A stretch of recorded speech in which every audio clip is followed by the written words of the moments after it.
village life hard. Bwari ubuzima bukomeye cyane, nta kintu nifite cyo gutangiriraho, ariko byari ngombwa yuko mva mu rugo nkajya gushaka ubuzima mu mujyi. Ni urugendo nari maze gutekerezaho umwanya munini cyane, shaka nuko nabifatira umwanzuro, basi nanjye nkajya mu mujyi nkareba uko biba byifashe. Ni umupangu nari maranye igihe kinini cyane. Iyo nagendaga mfasha imirimo ababyeyi, nagendaga nibaza uko nzagera i Kigali, kuko zari zo ndoto zanjye.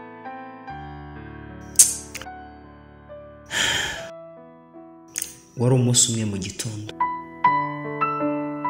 umupangu nari nawupanze wuzuye neza, nzi ko uyu munsi kuwa kane buzira ngeze i Kigali, kuko hari byinshi nagendaga mbona, nkabona abandi bana baransize.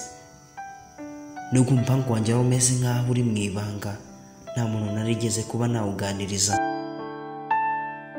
Niyo mpamvu ibintu byose nabyikoreraga ku giti cyanjye.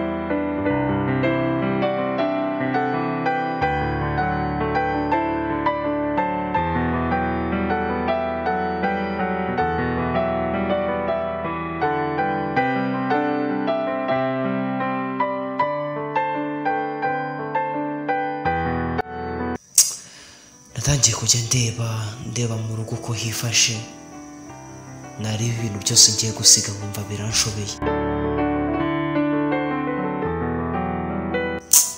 Nakomeje kugenda mfata umwanzuro, nibwo kwinjira mu nzu ndareba nti ese ubu koko njye Kigali nsange yonde, njye Kigali mbigenze ne, kuko ubuzima bwo mu cyaro bwari bumaze kundambira, kuko nta kintu nifite cyo gutekereza, ndetse nta n'umwanya nari mfite muremure wo ntacyo gufite cyo gukora. Nafashe amavuta make ndisiga, kuko numvaga ari umupangu rwose, numvaga nta kabuza uwo munsi ngomba kurara i Kigali, kandi byibuze numvaga mbikora mbikunze. Numvaga kandi nshaka kurara iyo byanga byakunda, kuko numvaga bindi bugufi. Nakomeje nditegura nk'uko bisanzwe, kugira ngo ndebe uko naza kugera i Kigali hakiri kare.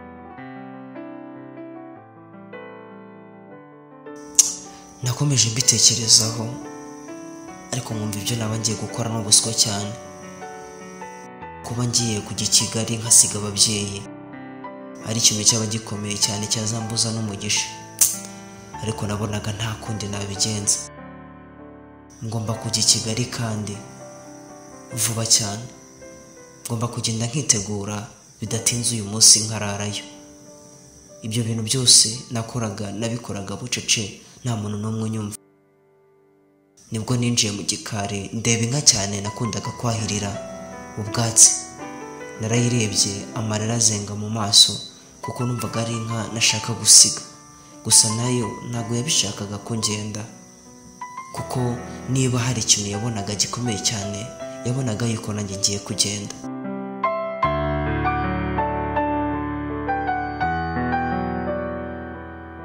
Agahinda kari kose kubona umuntu nkanjye mva mu rugo nkagenda.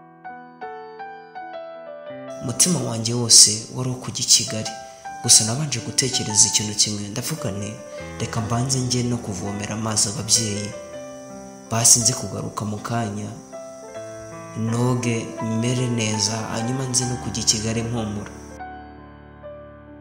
Nuko nafashe inzira nerekeza iyo kujya kuvoma. Nagendaga nkibaguzwa ngo ndebe ko nta muntu basi uri kumbona utaza kunyicira umupangu. Nemeye njyana ibintu bimvuna 7 na 15 kugira ngo amazi ababyeyi basi bakoreshe nk'iminsi 2.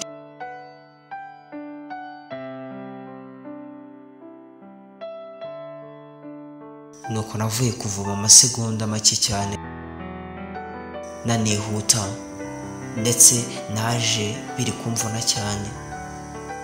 Ariko umupangu wari wa wundi wari wo kujya i Kigali bidatinze. Nageze mu rugo amazi yikubita hasi yose arameneka uko yakabaye. Nibwo natangiye kubona neza ko ibintu byanjye birimo umwaku. Nibajije uko ndi bwabigenze, amazi nari maze kuvoma yaramaze kumeneka. Nibajije uko aho ndi bwajye, ariko umutima nta handi wari uri. Isi nubwo yari imeze nk'aho inyizengurukiyeho, ubwo numvise hari amashoka inyuma yanjye ari kumbaga mu mutima wanjye. Ubwo numvise hari ibiro 70 nikoreye mu mutima wanjye, ariko sinacitse intege, narakomeje kuko nari mfite umupango udasaza.